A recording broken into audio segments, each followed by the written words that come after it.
Okay, we're live. All right, everyone. Thanks for tuning in today. If you are surviving the storm, we are thinking of you, of course. Lucky today to have Colleen Yeager from Quinn Residences. Colleen and I met back in the fall. I think I was in Atlanta. We also met in Dallas, I think, as well, right? A couple times. Yep. Awesome. And a number of conversations. Thrilled to have, I'll say, your what is it? Candor, your conviction around candor and bluntness is a wonderful gift that you have, and it's incredible to have conversations with Colleen, and we kind of got on forever talking about this and that, and now here we are, get a chance to chat with everybody and share a conversation with everyone. So, like we talk about all the time, getting to hell yes. So Colleen's the CEO of Quinn Residences, and so a lot of COO. Sorry, Richard. Richard Ross is the CEO. CEO of Quinn Residences. Sorry, Richard. You just look out, Richard. She's coming. CEO of Quinn. And a lot of the things that we talk about is about getting to hell yes and how things sell and how you attract your customer and closing that customer. Now, in the business that Quinn's in, the product does a lot of the talking. The experience, the resident does a lot of the talking. And that certainly helps drive a lot of the reliability for what you're trying to deliver from a resident experience. That keeps people buying, keeps people talking, keeps people always engaged. We'll talk a little bit about that today. And certainly talking through how operations, we're really at a moment right now in, I'll say, all property management, where operations has a huge part in the revenue drivers of the organization. It's been somewhat overlooked over the last 5, 6, 7 years, but now operations is front and center in how this whole industry makes money. And it's great to see that kind of profile surface, and it drives those hell yes conversations where you can have 2 units, exact same unit, but the operations are totally different. The one that has the better orientation for success, those ones are selling, those ones are renting, closing, and those are the ones that are keeping the residents inside the units, where we're having better NOI across the whole board for that organization. So we'll get going in a second here, but getting to hell yes, why this show exists.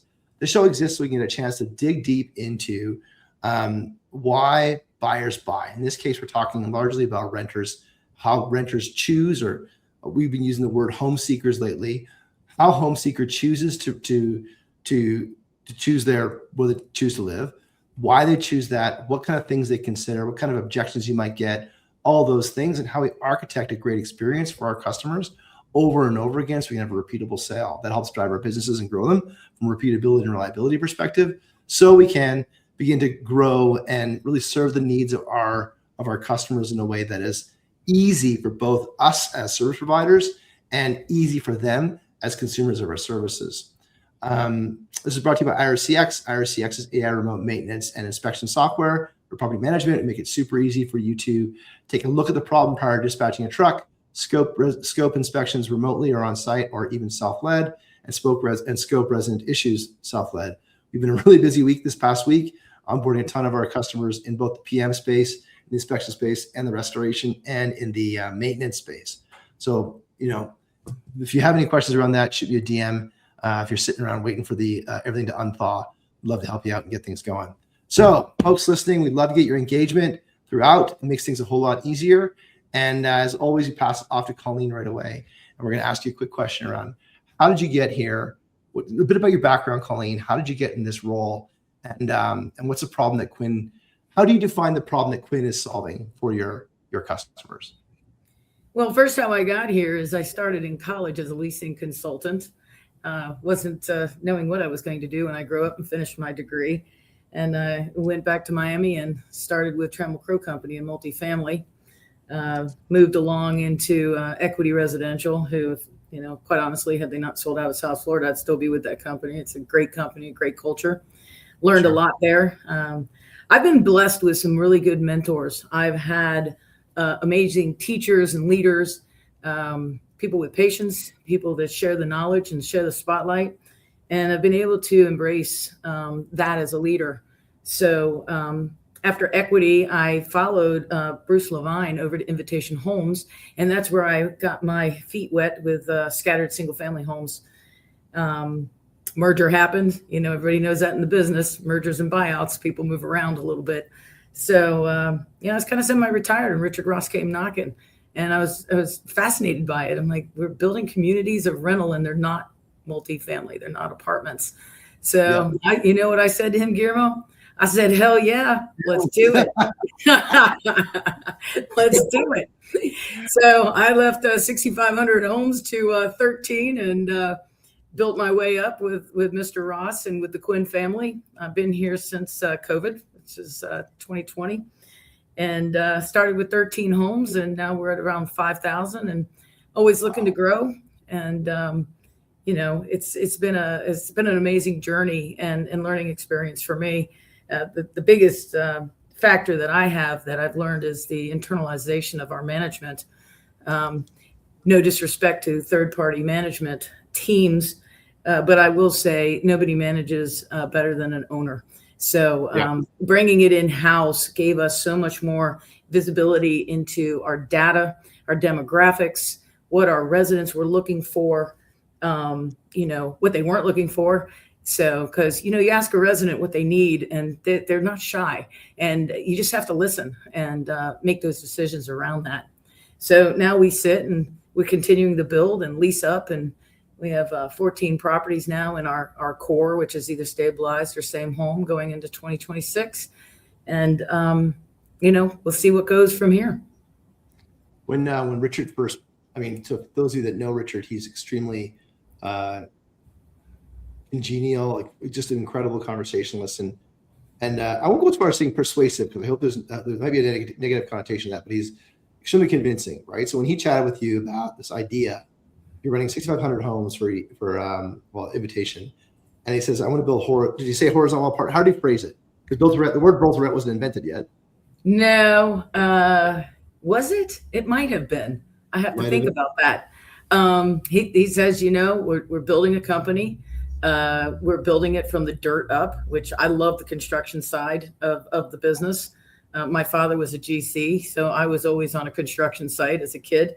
So did a lot of construction work with equity, and just enjoyed that side, so we're building it from the dirt. So, my first year, all I did was fly around and look at dirt and, call back to Douglas and the acquisition team and go, are you all crazy? There's cows everywhere. Or, wow, this is a home run. It's 20 minutes from Charlotte. So my first year was really just, boots on the ground and looking at dirt and trying to understand where we're going to build and where the growth is going to be. When you get in front of Starbucks and you get in front of Chick-fil-A, that was our Drayton deal over in Pooler, which is in Savannah, Georgia. When they build after us, that's when you built in the right spot. And quite honestly, I chase Publix. If I go out to look at dirt and I see Publix within 3 miles of one of my sites, I'm like, okay, they know something. We're following them. So, you got to look around. You got to get on the dirt. So how do you mean by chase Publix? Publix is a shopping. It's a shopping grocery chain. And they do a lot of marketing about what's happening with demographics in an area. And if you see a Publix going up, they've done their numbers. They know their homework. So that's usually a sign of health in a marketplace. When you first, did you get a chance to meet those 14 families that first moved into the first 14 homes along the way? No, we were third-party management back then. Oh, right. Okay. Yeah. Oh, yes. I forgot about that part of the journey. So you guys were third-party managers for how long? We've been internalized for about 2.5 years now. Okay. So about half and half. We had several. We had split it up between a couple companies and trying to understand who does what best. What avenues they use, learn from their mistakes, kind of thing. And once we got big enough, I think we came internalized. We had about 15 fully developed communities, either under lease up or stabilized. And we said, I think we can do this. And I think the numbers are going to pencil. And, and then we just went from there. So here we are. With, so did you backfill the homes that you're managing, or did you eventually, they just set themselves along the way organically, or like all those other clients that you had to eventually, now are you 6,000 homes all? No. We had third-party managing our assets, managing our communities. And then we brought it in-house and we managed our own portfolio. I got you. Yeah. I got you. So what was that? So then at that time you're trying to grow the company, and you're realizing that there's a gap, and you got all of your properties are being fee managed, and there's like, how did that feel? Because going internal, was that always the plan? And it was until Yes. it was economical? Okay. Yes, absolutely. It was always the plan. When you asked how Mr. Ross got me, that was one of the things. You can build your management company, you can build your team, you can build your platforms. I assure you, I know more today about this than I did 3 years ago when I started internalizing. So a lot of lessons learned, brought in some strong talent. I had an old boss say, always hire people that are better than you and know more than you in certain areas. And I certainly have, and have a lot of bench strength around me, which is making us successful. So when you look at the renters that you guys, the residents that you guys serve, the home seekers, right? They have a lot of options on their plate, and this has been a lot in the news lately around options that are available, optionality for home seekers. But you guys are successful in what you're doing, and you're delivering I'll say over and above what they may have originally anticipated or expected, just given the numbers and the growth numbers and where you guys are and the success you guys have had. When you hear about your residents, like, what's the problem that they're seeking to solve? Like, how do they articulate their choice to go choose Quinn versus all the other alternatives that are out there? Well, if you're speaking alternatives of buying versus renting, we like to think of our renters by choice, which means they basically can afford to buy a house if they wanted to, but they want the flexibility. We have the older profile that, quite honestly, doesn't want to take care of their home anymore. And my mother is in a large home, actually the home I grew up in, and it's a pain in the ass. So these residents come in and they give a big shout out, hell yes, I don't need lawn, work. I have, the electronics and maintenance free, and we take care of everything. So I think that's a big driver in that older demographics, which I'm one of them now. And then you have the younger crowd that, they don't know that they're going to be in Atlanta more than 3 years. And, they're juggling, I don't want to buy, I don't want to be in a 30-year mortgage. And, it gives them the flexibility to, well, now I'm going to be in Tampa, or I'm going to be in Charlotte. We run the Sun Belt, so we give a lot of options there. But to help them decide, it's, you have to build what the resident wants. And, they want free maintenance lifestyle, don't want to deal with it. The younger do not want to, and neither does the older profile. So anything over 100 doors, I don't think we'd build anything lower than 100 doors, but anything under 100 doors, we always have a dog park. We always have a playground. All of our homes are fenced in. 40% of our residents have pets. We have more pets than we have children, which is very interesting. So you have a lot of, it's good information to know. When I first started putting fences in, is this necessary? And it ended up being really necessary and a driver to the demand of our customer. And you have to listen to that customer. And I'm sorry, when they bring more dogs and they bring kids, that fencing is pretty darn important. So I would say 99% of our homes have fencing. If they don't, it's because of some grading issues behind the house. So I think I remember talking, I think it was Mr. Ross that was talking about amenities at Nashville, BTR Nashville last March, talking about how it was number one amenity out there, with respect to driving demand for the doors. And it's kind of funny when you talk about amenities in the home, in the also the single family BTR world, because it's not the same kind of amenities you think of things in multifamily, right? But they are revenue drivers. They are revenue drivers. And, when you speak to what they're looking for, we do surveys with our residents. And I got to tell you, the fenced yards and the on-site maintenance, they know the maintenance people more than they know the office people. So, again, lesson learned from 3 years ago, bringing it in-house, I kept saying, wow, we need people on site, which you do. But the maintenance team is what they really embrace. It's fascinating. And the maintenance team knows our residents. They know their kids, their dogs' names. It's pretty cool, actually. Well, they're kind of they're like an operations concierge, right? In many cases, like they go beyond. I mean, the folks that I've met in the BTR communities, they go beyond just to respond to a work order approach to things and the kind of the annual inspection. They're certainly there to help you make sure that you enjoy the asset that you're renting. And so they're much like the best thing I can say is a concierge or a dorm. Oh, you still there? The concierge or a dorm I actually lost you. Another type of asset, right? And that's kind of a unique approach to understanding maintenance as. Guillermo, you're breaking in and out. Still there? Yeah, you're breaking in and out. You're breaking in and out because I'm live. I'm hardwired. Yeah. You have a snowstorm coming up there? Let's just do this. No, it's beautiful here. Let's see this. All right. Yeah, because it's beautiful. I'm good now. How are you doing? It's gorgeous in Atlanta today. Cold, but it's nice.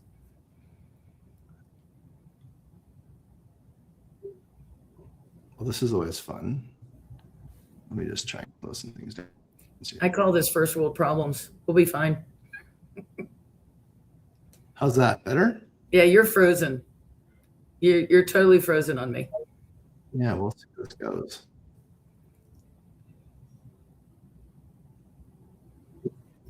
Frozen?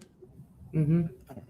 Am I frozen to you? Because I don't look frozen to me, but that doesn't necessarily mean anything. Let me just quit this.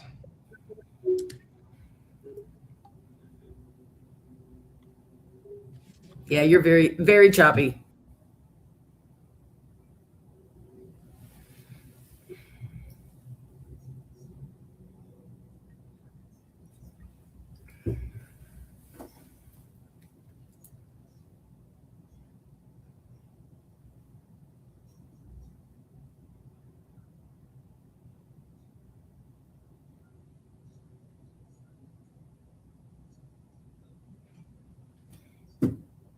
Oop, I lost him.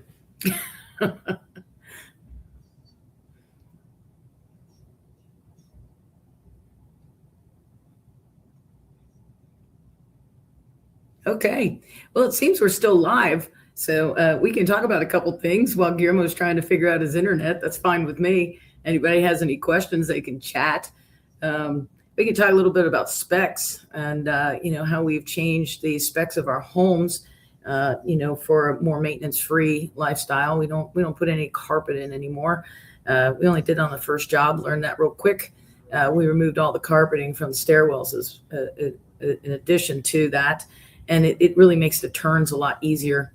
We try to turn the homes so that they're new again, right? Because one of the driving factors is, moving into a new house. Nobody's ever lived there again. So one of the things we definitely try to do is, turn the home so it's like nobody's ever lived there again. And that's a very attractive capabilities of our on-site team and attractive to our customer. So we don't have sliding glass doors anymore. We have standardized doors. We have solar on most of our southern communities and planned for most of our southern communities with the exception of North Carolina, kind of working through that. We already talked about the fenced yards. It's important. And of course, the smart technology, that's just expected. We have doorbells. We have ring bells. I just kept talking. It says I'm live, so I just kept going. This never happened in 150 shows, so I appreciate it was you because you were able to carry the room. Well, that was interesting. I don't know. That's all good. I kind of talked about specs and how we've changed our specs and wonderful. That's part of the conversation, right? I mean, so when I was unceremoniously disconnected, we were talking about your maintenance folks, and we're chatting about how like the BTR community. I think in order to deliver that experience, you have the product that you're able to manage and deliver, that you curate, and then ultimately the experience that's enabled by those maintenance folks, the on-site teams. And the interesting thing that I keep hearing about in BTR world is these on-site teams. They're such an impactful part of that resident experience because of what you described. They're kind of like a concierge for the community, and they help enable and coordinate that whole community in addition to keep the asset up and running.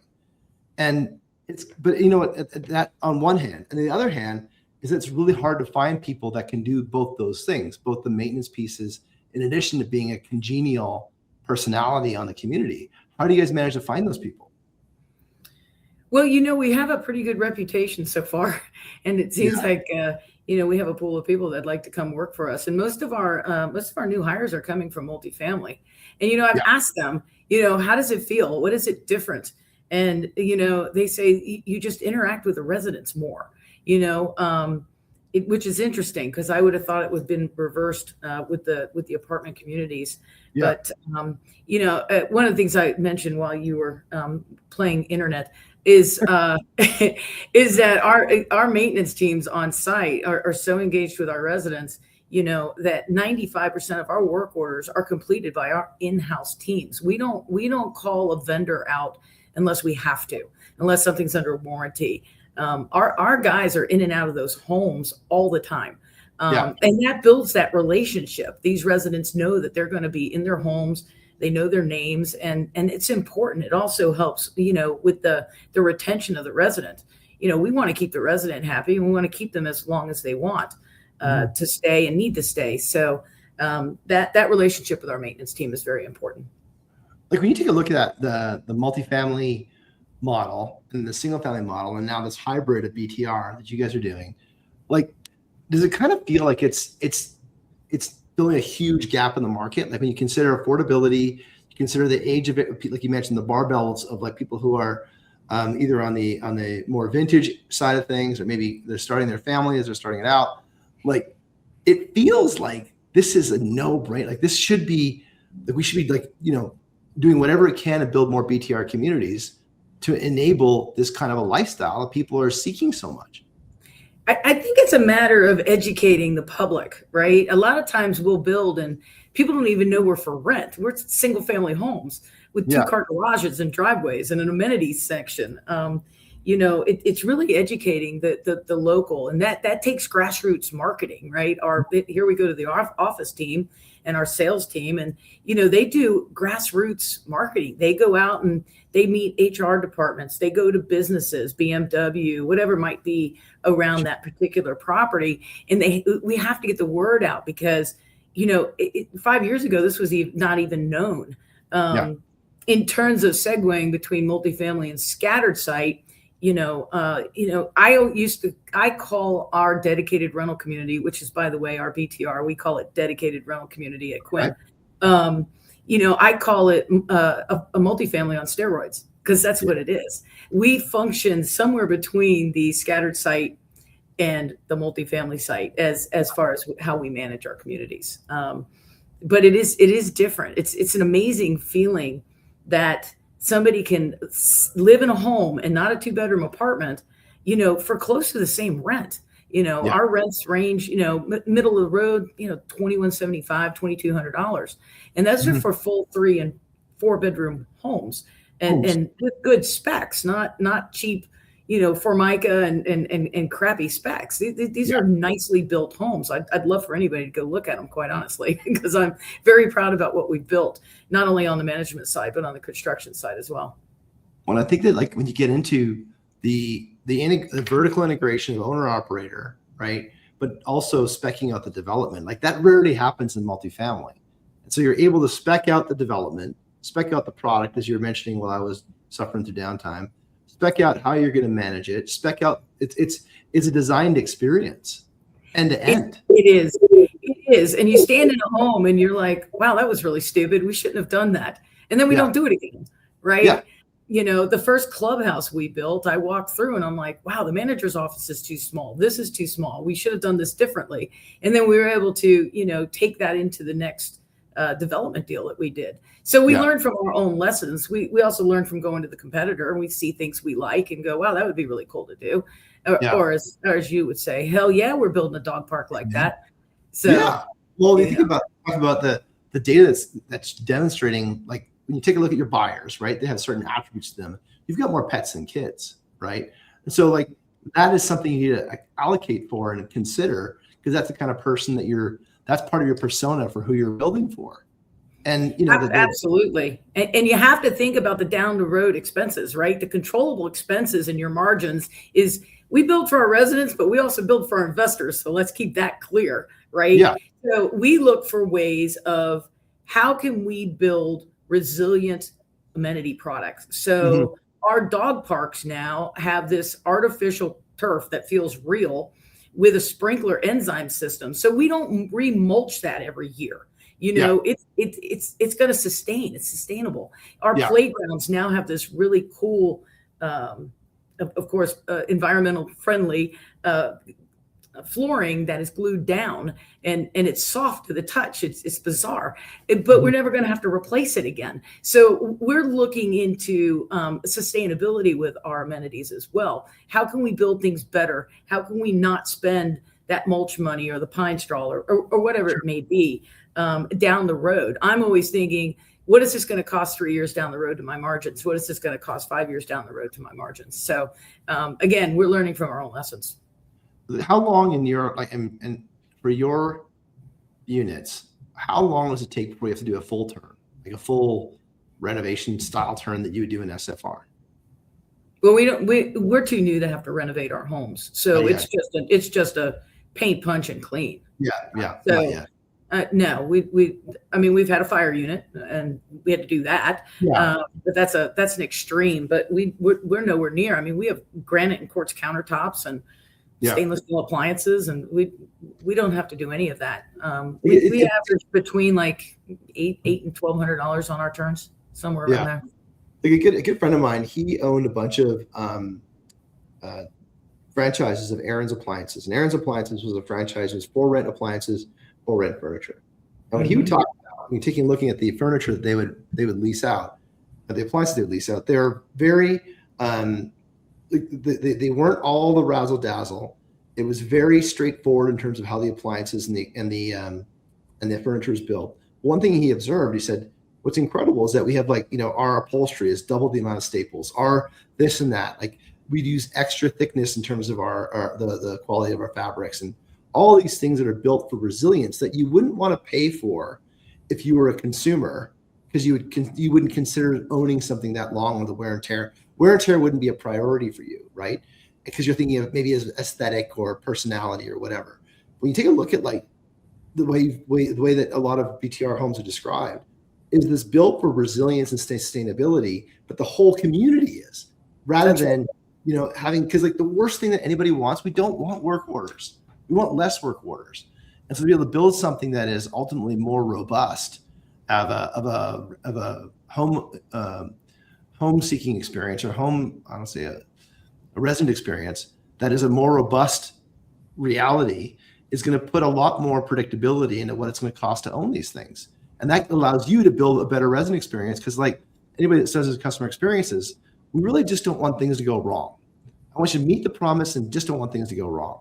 And so if you're able to kind of control the community, control the unit, control the age of that unit, control the type of materials, products. We were talking earlier about carpet versus LVP, like the kind of, like, things that are inside the unit, so that it becomes very robust from a materials perspective. That makes for a very predictable resident experience. And you just don't see that in a lot of other things. So I have two comments on that. One, you have to get it right to begin with, just like you just said. That resident experience from day one when they move in is paramount to how long we're going to retain them and how their mind is set about their home and our team. We have to show them how to turn off the water. We have to show them how to reset a GFI. You have to show them how things work. It is a house. It is not an apartment. It is a house. So that original move in, you got to get it right to begin with, or first of all, they have a bad taste in their mouth. And second of all, they don't know how to do stuff in the house. So that's crazy. So that's number one. Number two, when we can, other than we had some supply chain issues, I think in 2021, 2022. We try to have all the same faucets. So, my MSA in Greenville, that whole team should only carry, I'm just making this up, a Delta faucet, whatever that spec may be. So they're not having to figure out, oh, what do I put in? No, you put in this. You have a spec sheet, put in it, so it stays that way. So I think having consistent materials within a market to help the maintenance team, keep that product new is also important, as the amenities are. So with the spec. So when a resident moves in, do you guys show, I mean, like, so when I bought a house, no one showed me how to use it. You gotta kind of figure it out. There's still parts of my house I've been in for 7 years I still don't know how to use. But like, do you guys take a tour of the house and show them how to use it? Is that how that works? Absolutely. Yeah. Can I say it's 100%? No, but they hell yeah better damn well be. How about that? Yeah, That is critical. I'll shout out to Teresa Steen on she's the SVP. She runs the operations for Quinn. I will tell you, I am sure she is forcing that because she understands the importance of that walkthrough. I live in an apartment up here in Buckhead, and they walked me through that apartment, and I was so impressed. I called her immediately. I was like, "Oh my God!" They showed me every gadget in this apartment. So that is very important, and that's funny, Guillermo, because I've been in my house 8 years, and I got to tell you, there's parts of it that I'm like, "What the hell does this switch go to?" Oh, I know. All I know is that in our center, like our rack, I've got more wires coming in than I've got going out in the house. So I don't. Somewhere in my walls, there's wires that are just dead ended somewhere. I don't know why or how or what to even use them for. So how did you guys discover all of that? Like, was that like that the example of like of consolidating the different attributes of a product of a home, the fence pieces, the resident experience, and the onboarding? Where did that all come from? Did you guys design that, or is that something you just kind of figured out along the way through 15 different properties, or how did you get to where you got to? Well, I think on the fencing, we tested it on our first property, and that was Houndswood in North Carolina. And we put fencing in half of the property and not the other half of the property. We also build our pricing amenitized. So fencing has, it's $100. I'm making that number up. If it doesn't, it's less 100. If you're on a quarter lock, it's $75. If you look over a lake, blah, blah, blah. We amenitize our pricing, and it's listed out. Yeah, and it is trial and error. You know, we had Savannah Lakes, Savannah property where we built some overhangs on the back porch, $10,000 probably plus or minus. And we sat back and said, what more can we get for this? Where is the demand? Is that something the resident wants? You know, and then you kind of step back and you look, do they rent faster? Is there pushback on the price? And then you say, wow, this really worked. So it is kind of trial and error. On the management side, I will tell you, I'm echoing. I will tell you that bringing in Teresa Steen, again, years of management experience, and she took the platform. She took my vision and my business plan. And I said, take what I've done and make it better. Take what I've done and make it better. Bring in the next level. And she has. I can't take credit for that. That is total team effort. And she has hired in some experts in property management. And our platform keeps getting just better and better and better as we go along. So what's remarkable, what you guys have done, is that like you take a look at a lot of property management right now, and they're just kind of there's a whole new realization around customer experience. Like it's happening in 2026, not happening in 2020, 2020, when you guys kind of start kicking things off. Like, and so it's kind of interesting to hear what you guys are doing and how you're kind of like seeing the results that you're seeing, and everyone's just getting it now. Now it's interesting because like a lot of the industry is all, fee managed versus owner operated and design, like develop, bolt it. We just call it bolt, build, operate, I forget, and then transition, build, whatever it was. But nonetheless, you guys are building it and you're operating it and you're owning it, the asset all along the way. That whole approach to managing the things is unique and drives different sort of behaviors around the relationship you have with revenue. Because if you're a fee manager, your relationship was with the client, but maybe not the revenue that comes from the resident, because you're kind of your arm's length from that first check. Do you think that's why everyone's like, why do you think that everyone is all of a sudden figuring out the resident experience is a priority? Like you guys designed communities around it, experimented, all those things. Well, the residents do not mind telling us what they need and what they want. And I'm sure, our competitors are listening. I had a property in Greenville, went around the corner, and they're building a property. I swear to God, looks exactly like ours. And I called Richard. I'm like, oh my God, this looks like our house. They have the exact same specs and the fencing. And, Richard's like, well, that's a compliment, Colleen. And I go, I am not complimented. I'm like, damn it, they stole my stuff that it Yeah. took me a long time to figure out. So, I think people watch which is fine. I do the same thing, especially on the amenity side, but, look to see what other competitors are doing and what's working and what's not. You have to be able to pivot. You have to be able to stand back and go, crap, that's not working. Let's do something different. So, and you just keep getting better by doing that.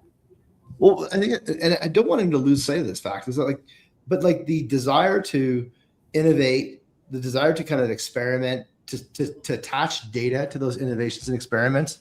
You mentioned the porch, you mentioned the fences, you mentioned the views, like all those different sort of like pricing and revenue management elements that are in every single property that you can't go back on. You can't undo the porch overhang that cost $10,000 to build.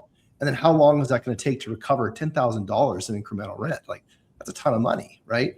And so like thinking about that is something I hope is not lost on the audience, that in every case of, there's 45 million rentals out there right now, and experimentation isn't something that this business is known for, and testing and trying new things as it relates to the product is not what things are known for. There's a ton of amenities. It's well documented that the gym in every single multifamily unit is probably underutilized. It's very expensive amenity you'll pay for and don't get to use or don't normally use. But it sells. But it sells, right? Mm-hmm. And it goes on and on and on and on. But you guys are looking at delivering on the amenities that people, like a fence isn't, like, it's hard to consider a fence as an amenity when you're thinking of things in terms of multifamily, because they're used to a gym or a pool or whatever. But you guys have built out these things that are amenitizing specific properties with features. I mean, I think of them as features almost, that features that can increase or modify the pricing. And that's just like that feature approach. You just never consider that or see that in a multifamily mentality, which I think is really special around where you guys are seeking to achieve from that Hell Yes perspective, is because you're designing that experience based on feedback from your residents. You're designing that spirit. You're seeking data to validate your hunches, your hypothesis statements, what people are telling you with experiments. And then you're taking those experiments and converting those into sustainable products. Like that is a technology life cycle. That is a product life cycle. That's not necessarily adopted. I mean, I don't know if people don't tell you this, but that's not necessarily adopted, generally speaking, when you're talking about the other 45 million rental or 44 million rental units are out there in the world today, or in the US today. Well, in all fairness, amenitized pricing comes from multifamily. I mean, back in the day, you'd walk in, the third floor was, priced $35 higher, or, you'd have views and stuff like this. This takes it kind of to another level because we're building in front of, what we've learned from the past. My apartment right now, it doesn't have drawers in the bathroom. It's enough to make a person crazy. It's like, why would you build this? Now, if I had built that high rise, I would have noticed that and we wouldn't have done that again. So it's funny because I have a relationship with the manager. They know what I do. And I'm like, you have to get feedback like this. People have to know that this is like, they have to complain about it, And I find those conversations to be interesting because I usually get the deer in the headlight look. So is it because you're more agile as a business?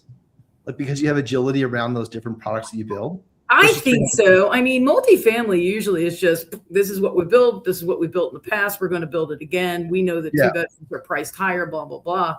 Our communities don't all look the same either. So, there's a feel around the amenity for the marketplace. We're building a property in Tampa, Moccasin Wallow, and the amenity, the design of the amenity is very Florida. The colors, the theme, the colors of the homes. It's very Florida feel. Whereas up in Gainesville, Georgia, or I should use Winder is better because that's a little bit more country. You have the furniture by the pool and the fire pits and things that are more northern Georgia, right? Whereas, I think sometimes multifamily forgets where they're at, where they're located, and, how to design around the resident that's going to be living in that market because they have a certain expectation. I think we underestimate our customers.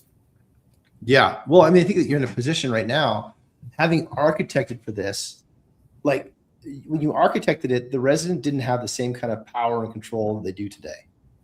Like they've got more choice than ever before, especially let's say the renter versus the home renter, the home seeker. And I got to think that you guys are in a power position when it comes to these sales conversations, because this is all you're known for, right? Like your notoriety in the market is around delivering on a resident experience and designing that from the very beginning, versus other ones, they've kind of fallen backwards into it. And then there's also the lack of homogeneous product that makes it really hard to manage. Like it makes it harder to manage. Mm-hmm. So you get kind of even more of a variable experience just by circumstance. And so when you guys get into the conversation of like a leasing for a resident or even targeting a market for a new product, the conversations must be very streamlined of like, because human beings, we want predictability. We want ease of use. We just don't want any problems. I agree to that to an extent. I think that people like variety to some point. Mm-hmm. When I first, here's a lesson learned, I was like, oh, we only want 2 floor plans, make it easy for the salespeople. And that's not necessarily the truth. It's like, that's not what the prospect wants. They want options. Some people want I call it the mother-in-law quarters downstairs. It could be an office, whatever. And then the main living upstairs. And, you watch the demand and the supply within your own portfolio, and it tells you where they're gravitating to. It's not brain surgery. You just have to watch the data, follow the data, and it'll tell you what to build. Well, and I think what's interesting, but then you take where you guys have more motivation than a fee manager is that you care about the end-to-end asset at the end of the day. You're not just curating the P&L, you're also curating the balance sheet for all these things. That's so right. You've got more of an attunement to that result set than maybe someone who's a fee manager, which makes for a different resident experience. I think I'm getting convinced right now that I understand now why we see more innovation coming from owner managers than fee managers. And I do empathize with fee managers because they have to go and they have to sell innovation twice. They've got to sell it internally within the fee management company, and then they've got to go sell it to a client to go agree to it. At which point, then they've got to deploy it to the resident. That's a lot of work for someone, who's got a tough job to do, and every job is tough. Fee management is not for the light at heart. I can tell you that. That's a whole nother animal, and kudos and hats off to those that function within the fee management structure. Because you have different owners wanting different things. And, that's a different animal. It's my hat's off to anybody in fee management. Not an easy task. Yeah. Well, and then I guess the challenge is that cascades down to the resident, which cascades to the hell yes, right? Because ultimately, if you want to kind of convey that promise or if you want to convey and deliver on the promise of where someone's going to live, you want to limit the things that you don't control.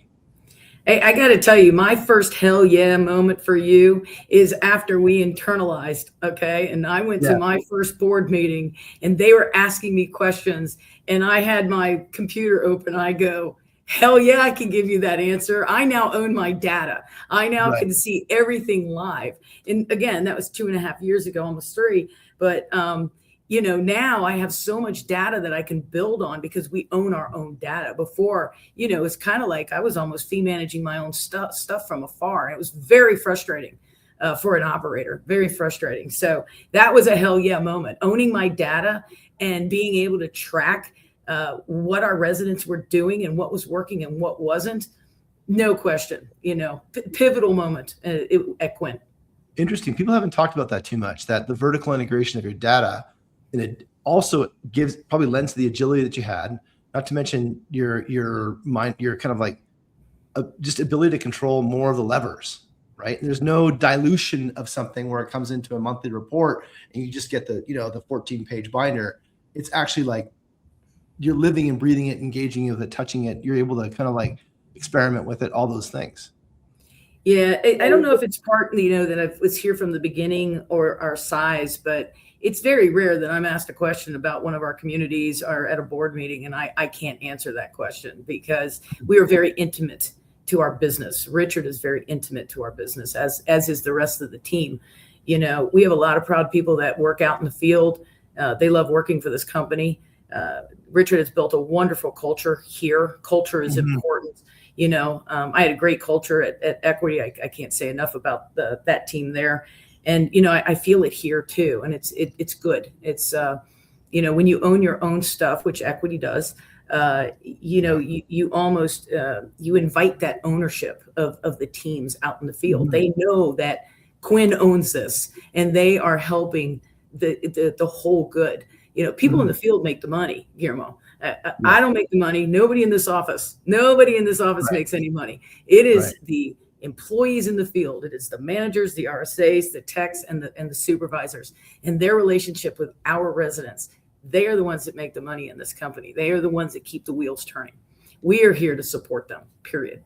Do you find there's like a lack of connection? And I mean, when you talk to your peers in fee management and also in multifamily, like this is a much more like connected conversation than you get in a lot of multifamily conversations where it's assets, clients, customers, buildings, et cetera.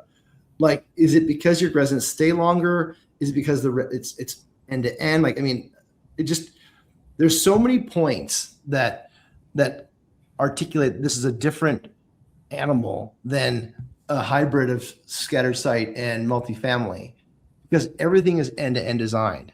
Like, how does that feel from a resident perspective? Like when they're shopping around and they're looking at alternatives, like, because they could look at a scattered site unit property, they could look at buying a home, they could look at a BTR community, and all those three different options that they have before them, you know, generic options, like they land on a Quinn home and a Quinn community. And the reason for that is, well, I mean, why do you guys find the reasons for that at the end of the day? Like, is it because there's so much, it's so reliable what they're about to buy? Like there's just, the maintenance is taken care of. Just summarize the conversation. Maintenance is taken care of. The community center exists. Someone's cleaned up the dog park. I don't have to worry about the maintenance. Like the pricing is fair or better. The amenities are all included. I don't have to worry about transparent pricing. Very important. Yes. And I don't need to worry about saving money for a furnace that's going to go out or something that's or AC unit, or if there's an ice storm and a tree falls in something. I don't have to worry about any of that stuff. I show up, I unlock my door, I go put my feet on the couch, and I chill out. That's it. Like, that's a pretty compelling offer. 100%. It's almost crazy to think why people would not go for it. Like the not is almost like worth double clicking on. Like, why would you buy? Why would you take scatter site? Why would you choose all those other alternatives? Well, sometimes that's school driven, right? Multifamily, I don't know if this is still the percentage, but back in the day, you only built 10% 3 bedrooms. So, you know, I don't think scatter sites gives you as much of a feel of community. Yeah. Right. You know, we do resident functions. We do, you know, contests, pet of the month, you know, decorate people love that kind of stuff. And, you know, who doesn't like to show off their dog? I do. Yeah. So I think maybe a sense of community is a little bit more on the dedicated rental communities versus scattered. Each has its own purpose. You know, one is not right or wrong. It's which one the customer prefers. You know, multifamily has a purpose. Not everybody needs a 3 bedroom. Some people want a 1. They get married, they go get a 2. The next thing you know, they have a kid. Boom. What do they need? They need a 3 bedroom. They come to me. Right? Yeah. So it's all cyclical. It's like it's the life cycle of a person, right? Do you think that your customers, like that community you talked about, that sense of community, like we can kind of go nuts and bolts on it and kind of go feature to feature compared to like the scatter site or buying a home, but ultimately, is it the peace of mind of not having to work, like where some people want to work? There are people out there that want to worry about that stuff. They want to worry about the fence putting up. They want to landscape it themselves. They want Really? Well, they do exist. They do exist. And they want to trim the trees. They want to do all that stuff. There's a product for them. But then the people that want to live in but they're, you know, and then there's those that they want to live in a scattered site unit where you kind of have this, you got that offer. I don't want to say anything about it. You got that offer. But what you're offering is, I don't need to worry about all these things. Plus, we're going to give you a sense of community. Sense of community, sense of relationship with our teams, pride of ownership from our teams. You're right about the fitness centers. I mean, we only build fitness centers where we have direct competition with multifamily. And I'm be curious, we haven't built one yet. It's going to be interesting. It could be a lesson learned because they are very expensive and they are underutilized. So it's going to be interesting to watch that as my next test. So we're testing out built-in closets right now. We're getting pricing, running ROIs. Are we going to put them in all of our homes? No, we're going to put one in a model home for that one person, that one woman that has more shoes than she knows how to count. And and I'm just making this number up, for $35 more, we're going to put this in your house. Pick this and we're going to build this in your house. It's a beta test. It might work. It might not, but we're able to test it. I just find it fascinating to understand the demand of the customer. Where do you guys, because strictly because of curiosity of mine, where do you guys stand on food disposals? Food disposal? Like what's a food disposal? Yeah, exactly. Trash removal? No. The kitchen. Oh, we have garbage disposals. Incinerator garbage disposals. Everyone calls them differently. We have garbage disposals. How do I feel about it personally? Well, I've heard mixed. I've heard two things. It's the most expensive thing to maintain for what it delivers, but it's also a preventative maintenance approach. Whereas if you don't have that, your lines get clogged in the bottom underneath the house. So I don't know. That's correct. That's an interesting question. So I would prefer not to have it, but then you have to rely on the resident not to shove a carrot down there and expect it to make it down the pipe. So. That's true, right? Yeah. That's true. Anyhow. When you guys are out there talking to residents, like what kind of objections do you get? Like not everyone chooses, and how often do they ever convey their objections as to why they didn't go with the Quinn home? One, it could be availability. Right. So they may go into a property that we only have 2 homes available. And, one is, the small bedrooms, 4 bedroom, which the bedrooms are too small. Some people like the 4 bedrooms too small because the husband and wife work from home and they have offices. Right. Yeah. So they go looking for something bigger. We might only have townhomes available. One of my favorite projects is where we have single family homes and townhomes on the same property. And it gives a price point. And it also gives options. So usually it's availability of what they're looking for.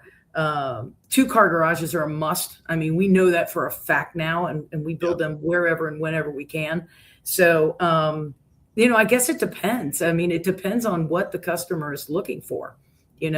I can't imagine somebody walks one of our homes and other than availability, them not wanting to rent with us versus, an apartment or something. So it's just kind of feature and timing alignment. Yes, absolutely. Yeah. Agreed. Very cool. When you go back at your time, your duration, and again, I appreciate you suffering through the downtime we had today. So thank you for that.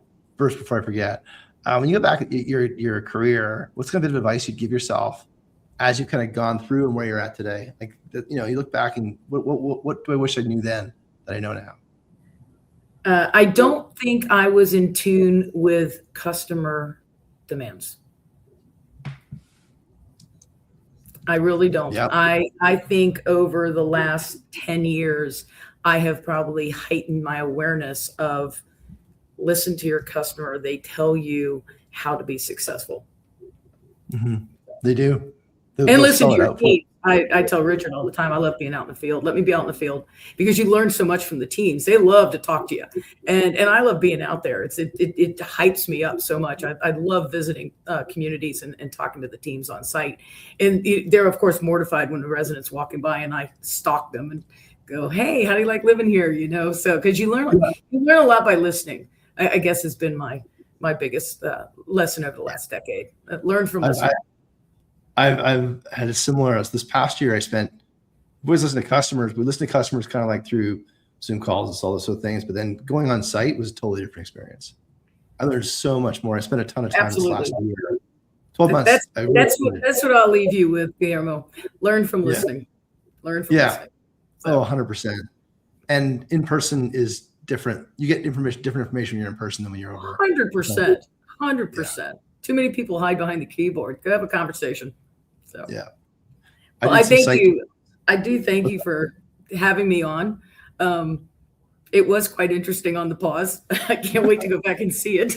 I'm like, Thank what the hell you. do I do now? It's not a hell yeah. It's like, what the hell? What the hell? Thank you for your patience on that. That's never happened before. I appreciate that. We got to ask you a question though. Who should we have on next? I think you should have Peyton Harm on next. He is our VP of construction. And, he can talk a little bit more in detail of what wonderful things we're building and the why behind it. I also think Teresa Steen, our SVP, he's a stud as Richard says. He's a stud. And, the different AI platforms and things that she's working on, I'm amazed by both of them. So either one of them would be a great choice. Well, I'll reach out to both. Peyton and I have a chat coming up in the next week here, I think, anyways.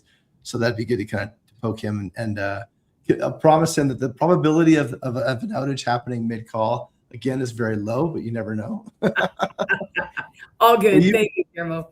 You've been outstanding, Colleen. I tell you something, the journey that you've had, and again, you got to know that your experience around the data, the proximity to the customer, like to your buyer, the product, the control over the product you're building is a very unique experience of all the people I've spoken to. Because very few, even a multifamily owner operators, very rarely build and design their own product, right? Get to experiment with amenities, and because amenities are difficult to experiment with. Like if you're building a gym, you don't just like experiment with a gym. You can experiment with fences and overhangs and all that stuff.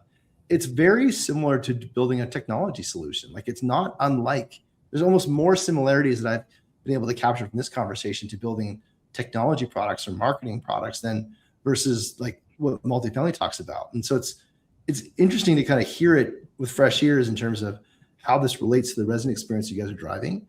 And then ultimately your points around listening to your customer and being on site, like there's just no match for hearing it directly from your customer in their environment, like not through a survey, not through a form or a whatever you wanted, a contest, but actually having a conversation with somebody about their living unprompted, unscripted, unprepared, and you able to get the real stuff they're talking about, what they're struggling with. It's outstanding. Thank you. It's been a wonderful ride. Been a wonderful ride. Yeah. Hell yeah, go Quinn. Hell yeah, go Quinn. Oh yeah. I can't wait to work closer with your team members. Well, thank you everyone for listening today. Thank you for having patience with us in a little bit of the mini outage there. I'm grateful, Colleen, you're able to do the what do you call it? The salt, the hello, my darling, hello, my darling, hello, my dear. The dance while I was gone. And thank you for listening. Again, this is brought to you by RCX. We're AI remote software for property management to help you see the problem before you dispatch your truck, or help you run inspections a whole lot quicker and faster. Thanks everyone for listening today. If you have any questions, put them in the chat. We'll both get notified on that. We'll be able to respond to it. If you're listening to things on Apple or Spotify, just click like or subscribe, and we'll be able to get back to you. And that makes it easier to find it for everyone else to find the podcast. Thank you for listening today. Thank you, Colleen, for your time. This is super, super helpful. Very insightful and helps frame some things for me that I never thought of before. So thank you for that. Thanks, everyone. Have a wonderful day and stay warm if you're in the cold parts of the world. Take care. Bye. Oh, well, that's embarrassing to have it go down.